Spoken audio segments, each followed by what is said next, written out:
So hi friends, ఎలా ఉన్నారు మీరంతా? ఐ హోప్ అందరూ బాగానే ఉంటారు, బాగానే ఉండాలని కోరుకుంటున్నాను అండి. సో గైస్, గల్ఫ్లో ఉన్నవాళ్ళు కానీ గల్ఫ్ వెళ్ళేవాళ్ళు కానీ సో మ్యాక్సిమం అందరూ కూడా విమానంలో మనం ప్రయాణం చేసే ఉంటాం. అయితే విమానం గాలిలో ఉండగా చూడండి, కొన్ని సీట్ల పక్కన ఎమర్జెన్సీ డోర్లు ఉంటాయి. సో ఆ డోర్ ఓపెన్ చేస్తే ఎలా ఉంటుందండి? ఎలా ఉంటుంది? గుండు గుబేలమంటదా? సో పాపం చేసిన వాళ్ళేమో నరకం దగ్గరికి, పుణ్యం చేసిన స్వర్గం దగ్గరికి వెళ్ళి మళ్ళీ వెనకొచ్చేట్టు ఉంటుంది. సో విమానం గాల్లో ఉండగా డోర్ ఓపెన్ చేస్తే ఇలాంటి సంఘటన జరిగిందండి. ఇండిగో ఎయిర్లైన్స్ సౌదీ నుండి ఇండియా వస్తున్న ఈ క్రమంలో ఒక ప్రయాణికుడు ఈ పక్కన లివర్లు ఉన్నాయి, ఎలా ఉంటుంది, లాగితే ఎలా ఉంటుంది, బాగుంటుందో ట్రై చేద్దామని చెప్పి లివర్ లాగాడంటే సడన్గా సగం ఓపెన్ అయిపోయిందంట.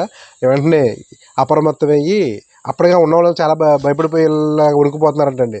సో సదరు సిబ్బంది అప్రమత్తమై వెంటనే క్లోజ్ చేస్తారంటండి. సో ఎలా ఉందో చూద్దాం అనుకున్నాడు, డైరెక్ట్గా ఆకాశానికి కొన్నాడు. సో విమానంలో ప్రయాణం చేసేటప్పుడు ఈ ఎమర్జెన్సీ డోర్లు అయితే మాత్రం ఓపెన్ చేయకూడదండి. పొరపాటును కూడా ఓపెన్ చేసామంటే టికెట్ లేకుండానే డైరెక్ట్ ఎంట్రీ. పాపం చేసిన వాళ్ళు నరకానికి, పుణ్యం చేసిన వాళ్ళు స్వర్గానికి డైరెక్ట్ ఎంట్రీ. మధ్యలో ఎటువంటి రికమెండేషన్ కూడా ఏం అవసరం లేదు. సో డైరెక్ట్గా ఎంట్రీ పైకెళ్ళిపోతాం. అయితే ఇలాంటి సంఘటనలు జరగకుండా ఉండాలని చెప్పి సో సదరు ఎయిర్లైన్స్ వాళ్ళందరూ కూడా అప్డేట్ జారీ చేశారు. సో ఈ ఎమర్జెన్సీ డోర్ పక్కన కూర్చున్న వాళ్ళకి ఫస్ట్ అవగాహన కల్పించాలి. సో డోర్ పక్కన కూర్చున్న వాళ్ళు అవగాహన కల్పించాలి. ఎమర్జెన్సీ డోర్ పక్కన ఫస్ట్ చిన్నపిల్లలు కూర్చోబెట్టకూడదు పొరపాటును కూడా. నాకు ఇటువంటి అనుభవం ఎదురైంది. మా అమ్మాయితో నేను ఒకసారి కోవిడ్ వస్తున్నప్పుడు ఒకసారి అలాగే ఎమర్జెన్సీ డోర్ పక్కన సీట్ వస్తే మా అమ్మాయిని కూర్చొని ఉండదు, అక్కడ వేరే సీట్లు కూర్చోబెట్టారు. సో చిన్నపిల్లలు ఎప్పుడు ఎమర్జెన్సీ సీట్ల పక్కన కూర్చోబెట్టకూడదు. పెద్దవాళ్ళు కూర్చుంటే కనుక వాటితో నీకు గేమ్స్ ఆడకూడదు. అది విమానం గాలిలో ఉన్న గేమ్స్ ఆడడం అంటే ఇంకంతే అనమాట.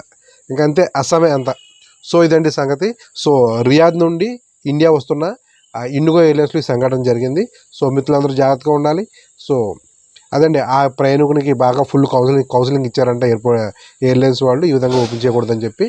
సో తర్వాత నాకు ఫీవర్ 2 days తగ్గట్లేదండి. నేను బాగా నచ్చినట్టున్నాను, ఫీవర్కి వదిలి వెళ్ళట్లేదు. సో రేపు తగ్గితే నేను తదతంగా న్యూస్ అప్డేట్ చేస్తాను, లేదంటే రేపు రెస్ట్ తీసుకుంటాను. ఒక రోజుకి ఏమనుకోమాకండి. సో ఇదండి సంగతి. విమాన ప్రయాణంలో డోర్లు ఓపెన్ చేయకండి, ఎమర్జెన్సీ డోర్లు ఓపెన్ చేశారు ఇంకా అంతే, టికెట్ లేకుండా జర్నీ కన్ఫర్మ్. ఇదండి సంగతి. Okay, bye.